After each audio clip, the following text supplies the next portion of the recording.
बिस्मिल्लाहिर्रहमानिर्रहीम। अस्सलामु अलैकुम रहमतुल्लाहि व बरकातुहू। देखिए, बड़ा ज़रूरी है कि फ़ितनों से बचने के लिए हमारा अकीदा बहुत स्ट्रॉन्ग होना चाहिए। पहली तो बात है, हमें ये पता होना चाहिए कि अकीदा होता क्या है। अकीदा का मतलब है क्रीड और बिलीफ सिस्टम।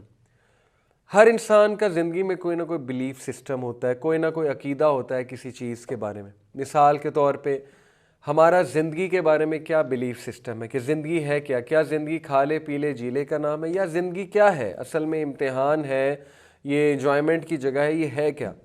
इसी तरह अल्लाह के बारे में हमारा क्या बिलीफ सिस्टम है, रिलीजन के बारे में हमारा क्या बिलीफ सिस्टम है, इस्लाम के बारे में क्या बिलीफ सिस्टम है, वगैरह वगैरह। मैं यहाँ पे जिस अकीदे की बात कर रहा हूँ वो अकीदा है अल्लाह ताला के हवाले से अकीदा, अल्लाह के बारे में क्या बिलीफ सिस्टम है।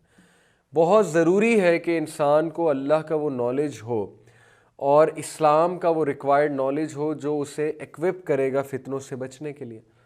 अनफॉर्चुनेटली हमारे अकीदे के ख़िलाफ़ जो एक पूरी मुहिम चल रही है, यानी कि एक पूरी जंग है, हम एक जंग में हैं, हमारे अकीदे पे हमले हो रहे हैं और थ्रू मीडिया।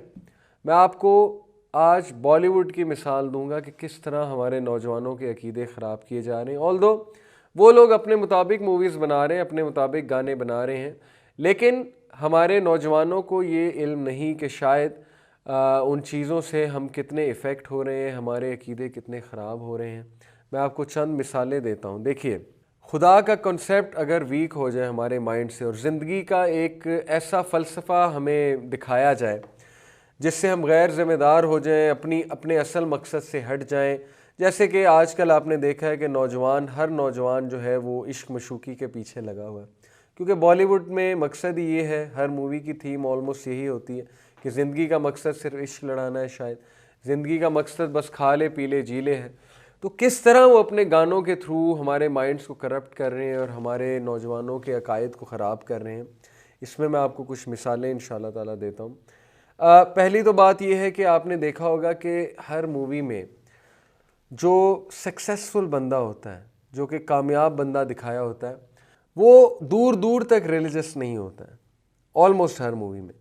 और जबकि जो रिलीजियस बंदा होता है, जो ज़रा दीनदार बंदा होता है, चाहे वो किसी भी मज़हब का हो, उसको एज ए लूज़र दिखाया होता है या उसे एज ए बहुत ही शरीफ आदमी दिखाया होता है जिसको दुनिया का बिल्कुल नहीं पता, कुछ भी नहीं पता और कोई भी उसे धोखा दे सकता है। तो पहले तो रिलीजन का कॉन्सेप्ट ही हमारे माइंड्स में वीक किया जा रहा है। दूसरी बात हमने ये भी नोट किया है कि जो गाने होते हैं उनमें किस तरह अल्लाह ताला का नाम लिया जाता है, यानी किस बेशर्मी से जो लिरिक्स होते हैं।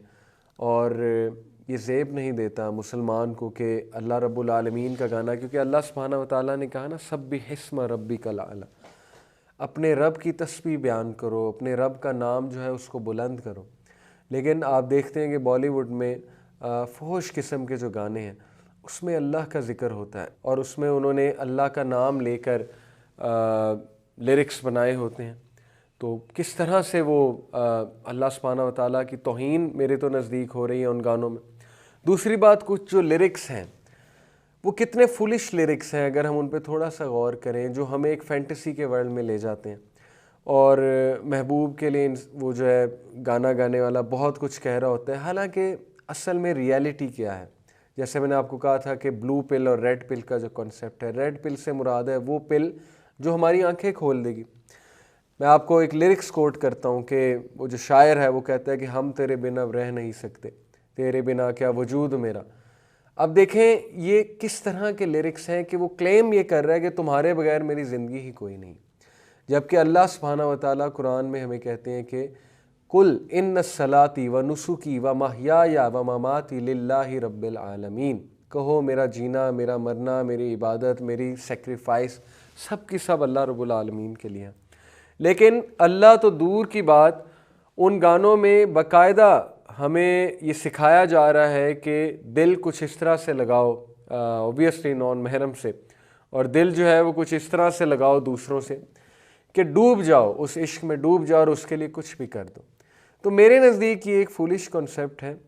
और हकीकत ये है कि अल्लाह ताला सूरह मारिज में कहते हैं कि क़यामत वाले दिन एक शख्स अपनी वाइफ को, अपनी बीवी को रैंसम करना चाहेगा, अपने बच्चों को रैंसम करना चाहेगा, अपने भाई को रैंसम करना चाहेगा कि अल्लाह इसको जहन्नम में डाल दें लेकिन मुझे छोड़ दें। ये है रेड पिल। ये चीज़ हमारी आंखें खोलती है कि ज़रा आंखें खोलो, असल में क्या है मामला। मामला ये है असल में कि अल्लाह सबसे ज़्यादा हकदार है कि अल्लाह रब्बुल आलमीन से सबसे ज़्यादा मोहब्बत की जाए, और अल्लाह के नबी सल्लल्लाहु अलैहि वसल्लम सबसे ज़्यादा हकदार हैं कि मोमिनीन की मोहब्बत अल्लाह के नबी सल्लल्लाहु अलैहि वसल्लम से हो। हम लोग क्या करते हैं, हम दूसरों को खुश करने के लिए अल्लाह को नाराज़ करते हैं, हम दूसरों के लिए रातें जागते हैं। वो हुकूक जो अल्लाह के थे हमने लोगों को देना शुरू कर दिए, यानी रातें जागना और 2-2 दिन जागना और किसी के लिए कुछ भी कर जाना।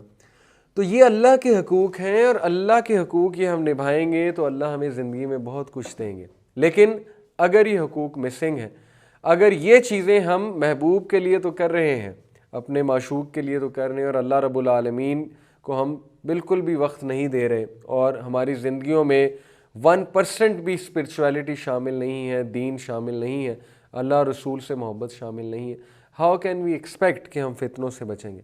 हाउ कैन वी एक्सपेक्ट कि हमारी ज़िंदगी में बैलेंस होगा, हमारी ज़िंदगी में कंपोजर होगा? इसी तरह कुछ लिरिक्स में बाकायदा शिर्क के एलिमेंट्स होते हैं कि तुझ में रब दिखता है। ये कुछ लिरिक्स हैं बॉलीवुड के सॉन्ग्स के। तो बात यही है ना कि वो अपने मुताबिक बना रहे हैं, उनके नज़दीक इसमें कोई हर्ज नहीं है क्योंकि उनका खुदा का तसव्वुर ही कुछ और है। बट जो मुसलमान इनको सुन रहे हैं, इन गानों को इनको सुनकर रिपीट कर रहे हैं, और शिरकिया अल्फाज हैं इन गानों में, तो कितना हमारा अकीदा जो है वो ख़राब हो रहा है। यानी रब के साथ कंपेयर किया जा रहा है महबूब को। How is it possible? फिर आप देखेंगे कि बहुत से ऐसे लिरिक्स हैं जिनमें बाकायदा फहाशी की दावत दी जा रही है, जिनमें बाकायदा हमें गुनाह की चाहत हम में क्रिएट की जा रही है।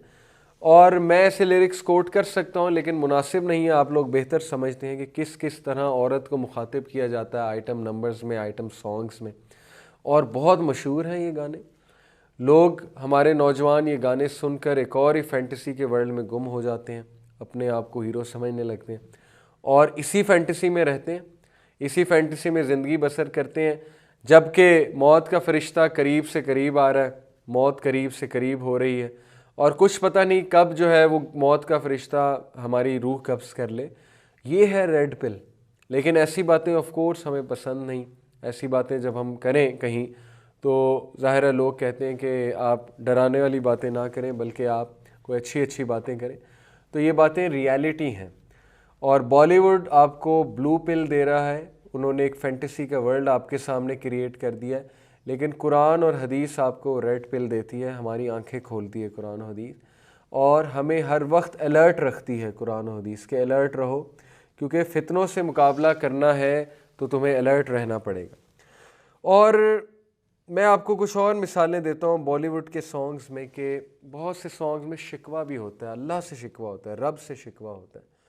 कि मिसाल के तौर पे किसी को कोई चीज़ नहीं मिली तो फिर वो अल्लाह से शिकवा कर रहा है। एक्टर, उसकी शादी नहीं उस जगह जहाँ वो करना चाहता है, महबूब नहीं मिला, तो अब रब से शिकवा है। और रब से शिकवा कौन करता है? रब से शिकवा वही करता है जो रब को समझता नहीं है, क्योंकि अल्लाह सुब्हानहू व तआला ने तो कहा ना कि बेशक अल्लाह लोगों पे जुल्म नहीं करता, लोग खुद अपने ऊपर जुल्म करते। तो अल्लाह की वजह से तो वो महबूब आपके हाथ से नहीं गया ना। अल्लाह ने तो मना किया पहले ही कि इस चीज़ में पढ़ो ही ना, जो तुम्हें साइकोलॉजिकल डिस्ट्रेस थे। लोग इस चीज़ में कैद हो जाते हैं, लिटरली अगले के कैदी बन जाते हैं और इस बीमारी का शिकार हो जाते हैं इश्क का। बाद में वो डिस्ट्रेस में चले आते हैं, डिप्रेशन में चले आते हैं जब उन्हें वो मकसद हासिल नहीं होता, या वो इस हद तक ग़ुलाम बन जाते हैं कि हर वक्त उनके सर पे वही इंसान सवार होता है, उनकी पढ़ाई भी डिस्टर्ब होती है, उनके डेली के काम भी डिस्टर्ब होते हैं। तो ये अकीदा कहाँ से ख़राब हो गया? मुसलमान का तो मकसद ही कुछ और था। ये अकीदा गानों से ख़राब हुआ है ना, गाने सुन सुन के हमारा अकीदा ही और ज़िंदगी का फ़लसफ़ा ही कुछ और बन गया। तो हमें सीखने की बात यह है कि अगर हम वही गाने सुनते रहेंगे और उन्हीं उस फैंटेसी के वर्ल्ड में रहेंगे, उस बबल में रहेंगे, उस बुलबुले में रहेंगे और बुलबुले से बाहर नहीं आएंगे, तो क्या होगा? नुकसान हमारा होगा। हम इस्लामी फ़लसफ़े से दूर जाते रहेंगे और जो दूसरा फ़लसफ़ा है, यानी कि जो बॉलीवुड का फ़लसफ़ा है, जो बातिल फ़लसफ़ा है, वो हम पे हावी हो जाएगा। और फिर एंड में क्या होगा? एंड में ज़ाहिर है कि हम फितनों से नहीं बच सकेंगे और हम डिस्ट्रेस में पड़ जाएंगे, फिर हम रोएंगे, फिर हम शिकायत करेंगे कि मेरी ज़िंदगी में इतने मसले मसाइल क्यों हैं। तो पहले से आपको वार्न किया जा रहा है कि इस्लाम पे अमल करें, इस्लाम के हर हुक्म में हिकमत है। अल्लाह रब्बुल आलमीन इंसान से मोहब्बत करते हैं और नहीं चाहते कि इंसान फजूल चीज़ों में अपना वक्त बर्बाद करे। तो देन अगेन अपने अकीदे की हिफाजत करें। आपका अकीदा आपके लिए बहुत कीमती है। आप अपने अकीदे की ख़राबी मत मोल लें अपने ही हाथों। ऐसे गाने, ऐसी एंटरटेनमेंट अपने आप को ना दें जो हमारे अकीदे को वीक करे। अल्लाह ताला हम सब को अमल की तौफीक अता फ़रमाए। सुब्हान रब्बिक रब्बिल इज़्ज़ति अम्मा यसिफून व सलामुन अलल मुरसलीन वल्हम्दुलिल्लाहि रब्बिल आलमीन। जज़ाकुमुल्लाह। अस्सलामु अलैकुम व रहमतुल्लाहि व बरकातुहू।